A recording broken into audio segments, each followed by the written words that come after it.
Hello বন্ধুরা, আজকে আমি একটা ছোট্ট মাছের রেসিপি শেয়ার করতে আপনাদের সাথে আসলাম। অনেক বাড়ির বাচ্চারাই আছে যারা মাছ খেতে একদম পছন্দ করে না, তার জন্য তাদেরকে এরকমভাবে মাছটা করে খাওয়ান, দেখবেন তারা রেগুলারই মাছ খেতে বায়না করবে।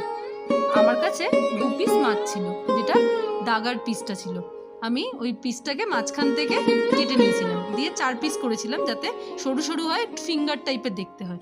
এবার ভালো করে ধুয়ে নিয়ে আমি তার মধ্যে একে একে নুন, অল্প একটু আদা রসুন paste, soya sauce, red chilli powder আর অল্প একটু গোলমরিচ গুঁড়ো মিশিয়ে ভালো করে মিশিয়ে নিয়েছিলাম আমি।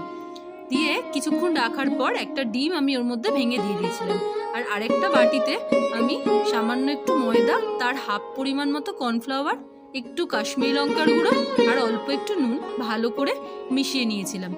দিয়ে মাছের পিসগুলোকে আমি ম্যারিনেশন থেকে তুলে নিয়ে এর মধ্যে ভালো করে কোট করে নেব, একটু চেপে চেপে ময়দার কোটিংটা করব। এবার আমি একটা ফ্রাইং প্যানে তেল গরম করতে বসিয়েছিলাম। ভালো করে কোট করে নিয়ে এবার আমি ময়দাটাকে ঝেড়ে ঝেড়ে আস্তে করে কড়াই গরম তেলটার মধ্যে ছেড়ে দেব। দিয়ে একদম কম ফ্লেমে এপিট ওপিট ভালো মতো কুড়মুড়ে করে ভেজে নেব। ব্যাস, তাহলেই রেডি হয়ে যাবে রুই মাছের ফিঙ্গার। বাচ্চাদেরকে সস দিয়ে পরিবেশন করুন, অবশ্যই তারা ভালোভাবে খাবে।